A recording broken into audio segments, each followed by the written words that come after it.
Jacobo Arbenz renunciara, empezaron a haber muchos problemas en Guatemala. Se reprimió, ya les decía, todo el movimiento o indicio comunista que podría haber. Se eliminó la reforma agraria y todo esto se inició un proceso de represión. Cuando quedó Castillo Armas, ¿verdad? Y entonces empezaron a reprimir a todos los que estaban en contra del gobierno, otra vez a callarlos, pero en ese entonces también se estaba dando en 1959, o sea, años después, ¿verdad? 5 años después se estaba dando la Revolución Cubana y esto otra vez como que despertó la idea en el pueblo de exigir sus derechos, de ver que tenían que ser tomados en cuenta, que no podían ser reprimidos y empezaron con estas ideas, principalmente en la Universidad de San Carlos, ¿verdad? Todos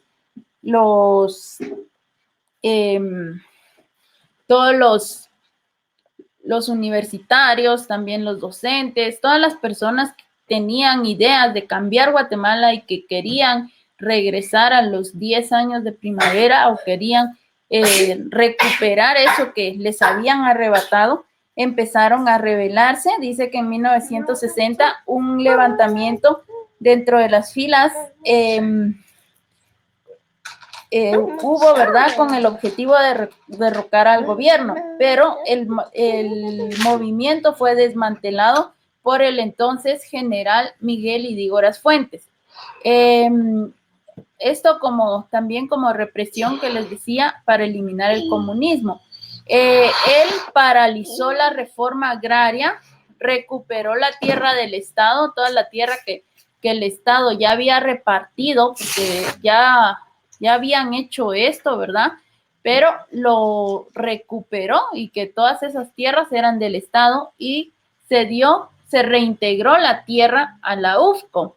Se dio una persecución política, como les decía, todos los que estuvieran en contra los empezaron otra vez a perseguir, a poner presos, ¿verdad? Como existía antes los presos políticos, lo mismo pasaba con estas personas.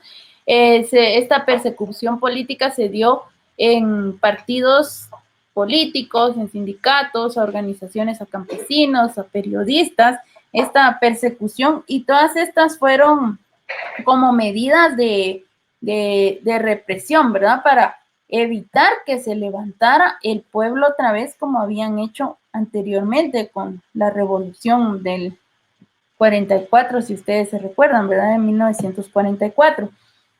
También entre ellos surgieron líderes, ¿verdad? Se formó esta Unidad Revolucionaria Nacional Guatemalteca, más conocida como URNG, y que era como el máximo representante de la guerrilla durante el tiempo del conflicto armado.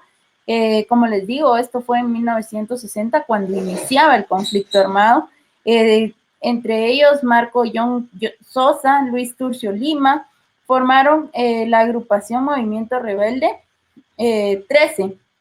También en 1962 se formaron las FARC o las Fuerzas Armadas Rebeldes. Y entonces ya habían varios movimientos o varios grupos, ¿verdad? En Guatemala que estaban en contra del gobierno y querían esto, ¿verdad? Y eran los que formaban parte de la famosa guerrilla donde era este conflicto armado, esta guerra civil que era entre los militares y los guerrilleros o la guerrilla. La distribución de la guerrilla se dio más en 1971, de 1971 a 1979. Estos grupos se formaron para eliminar esto que estaba pasando porque estaban en contra de ese poder económico que había en Guatemala, donde solo eran beneficiados las clases tradicionales, porque además habían incrementado la exportación y el comercio, pero ellos eran los beneficiados. se incrementó, ¿verdad? Con los cultivos y la exportación de azúcar, algodón, la ganadería, la minería, el petróleo, y todo esto era beneficiados solo unos cuantos, y eso estaban en contra, ¿verdad? Aparte, por el otro lado, la mayoría de guatemaltecos vivían en condiciones precarias, no les llegaban los beneficios y se tuvieron que convertir en asalariados, ¿verdad? O sea, depender de esta clase dominante, de los terratenientes, de esta clase dominante económica, ¿verdad? Y eso era en lo que estaban en contra los guerrilleros, ¿verdad? La agricultura seguía dominando el área rural con pequeñas propiedades y dependiendo del trabajo de las grandes plantaciones. Les decía que surgieron estos cultivos, ¿verdad? Entonces, dice que se iniciaron, ¿verdad? Estas acciones guerrilleras y donde despertaba la población, ¿verdad? Estas ideas guerrilleras despertaban el interés en la población y, y ya con la población interesada en esto, la guerrilla logró expandirse para lograr mayores victorias. También fueron parte de estos movimientos la propaganda, sabotaje, atentados y secuestros. O sea, eso utilizaban la guerrilla, ¿verdad? Para poder, a cambio, lo que pedían a la hora de secuestrarlos, ¿verdad? Que parara esto, que los militares dejaran de estar siendo o el gobierno dejara de estar abusando, ¿verdad? Y entonces la ofensiva militar ya rompió eso, ¿verdad? Entre la población y la guerrilla, porque la guerrilla llegaba y hablaba a los lugares y que necesitamos exigir nuestros derechos y todo, pelear por lo que es de nosotros y podríamos decir, influenciando en la población y ayudando, podríamos decirle, abriendo los ojos a la población de lo que estaba pasando y que era necesario que todos estuvieran a favor de eso, ¿verdad? A favor del pueblo y que la guerrilla estaba a favor del pueblo. Y entonces ya empezaron los militares a hacer escuadrones de la muerte. Ya empezaron con estas ideas de también utilizaban las persecuciones selectivas, desaparecían a sus miembros, los secuestraban, los torturaban a los miembros de la guerrilla, ¿verdad? O a todos los que tenían estas ideas, a todos los líderes, no solo guerrilleros, sino que todos los líderes, como les decía, a los estudiantes, a los docentes, ¿verdad? Muchos de las docentes de la Universidad de San Carlos, en ese entonces fueron perseguidos, jóvenes, niños, ¿verdad?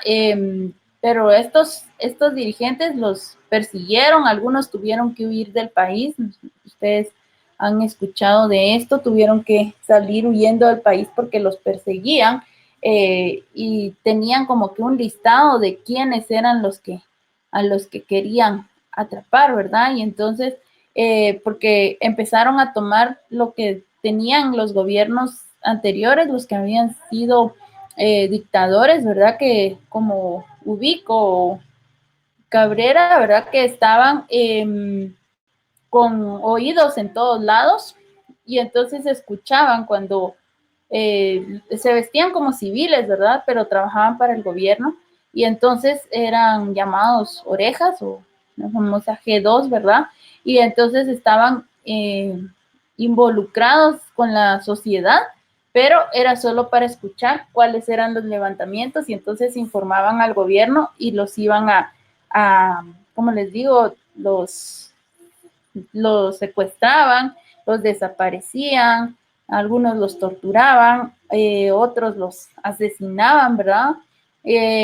Había una lucha, aparte de esta lucha, una incertidumbre porque no se sabía si las personas ya estaban muertas o solo las tenían ahí torturándolas para sacarles información. Esto pasó en 1978, ¿verdad? O sea, desde 1960 hasta 1978, cuando llegó al poder el general Romeo Lucas García, aumentaron las masacres, las desapariciones forzadas, los asesinatos, eh, también operaciones violentas en contra de la población como una forma de castigo por el apoyo que brindaba la guerrilla.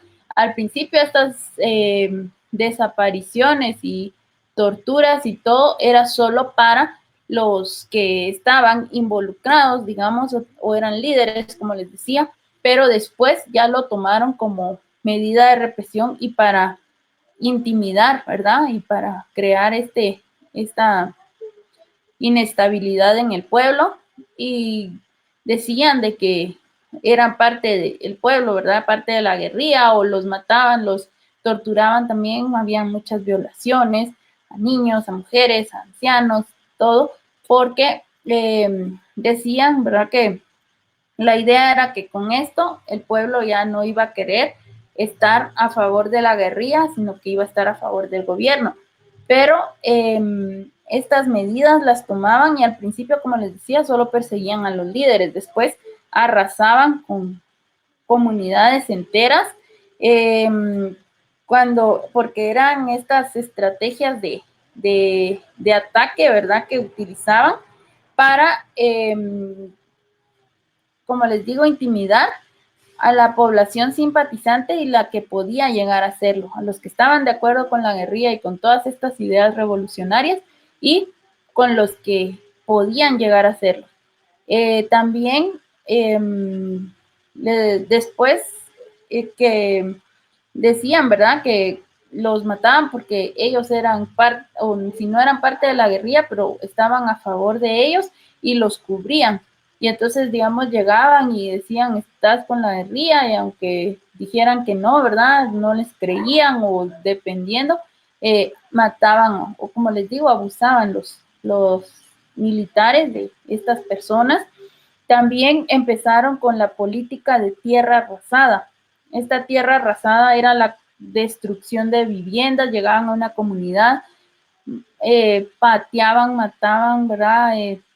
Hacían de toda la violencia posible en esa tierra y después terminaban quemando todo el lugar, o sea, para que se destruyeran las viviendas, no tuvieran dónde estar estas personas y algunos los llevaban, ¿verdad?, al centro del pueblo, les rociaban gasolina y los quemaban, por eso habían tantos desaparecidos y o, comunidades enteras que no se sabía ni quiénes eran ni quiénes vivían ahí hasta años después, que fue lo del esclarecimiento histórico, ya con los acuerdos de paz que se llegó a este acuerdo que era necesario esclarecer, ¿verdad?, qué era lo que había pasado, quiénes eran los que vivían ahí, cómo se llamaban, si tenían hijos, si no tenían hijos, y muchas personas que, como les decía, huyeron del país, regresaron a reconocer y decían, ¿verdad? Sí, aquí vivía mi papá y aquí había, y empiezan como a reconstruir la historia y cuál era su casa y quién vivía a la par y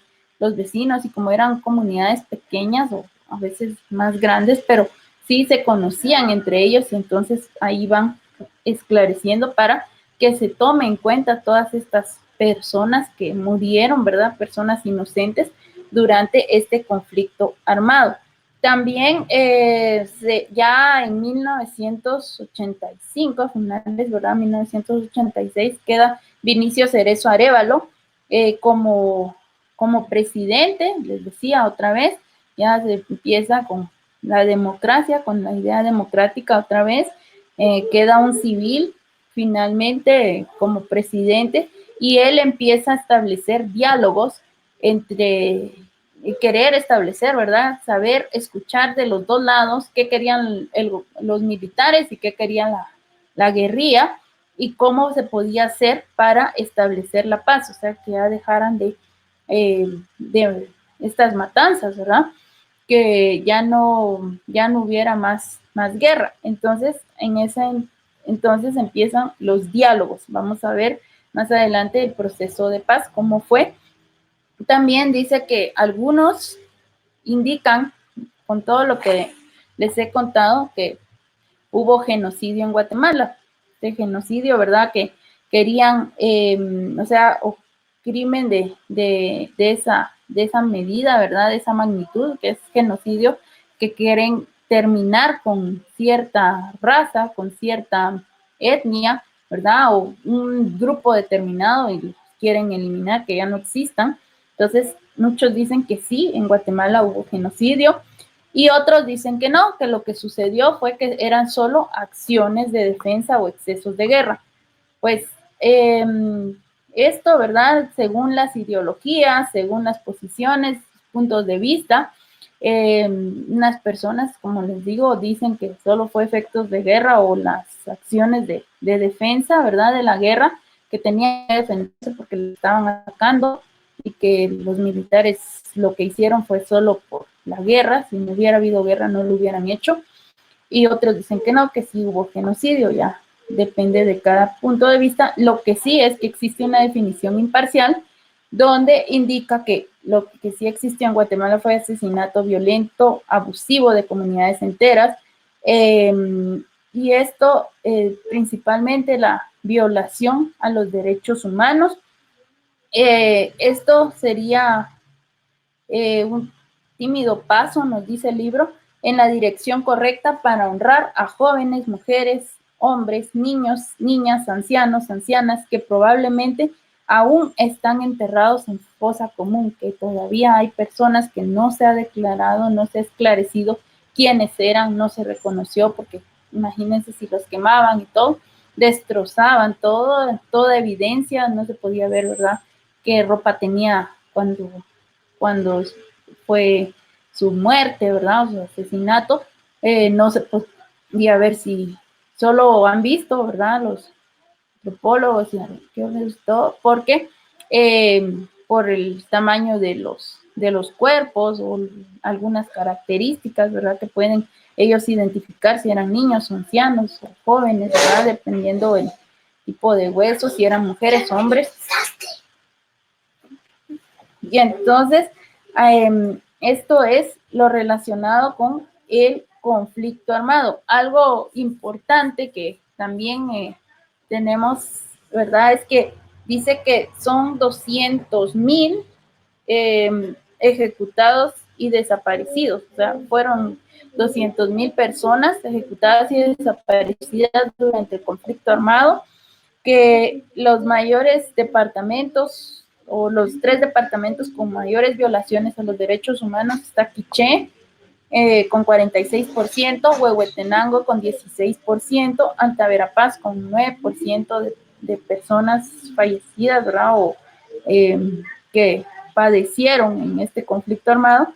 Y dice que según esta Comisión del Esclarecimiento Histórico, el 93% de las violaciones a los derechos humanos y hechos de violencia y la guerrilla, el 93% son, se estableció que el Estado fue el responsable, o sea, el gobierno fue el responsable de ese 93% de las violaciones a los derechos humanos, y únicamente el 3% se le atribuye a la guerrilla.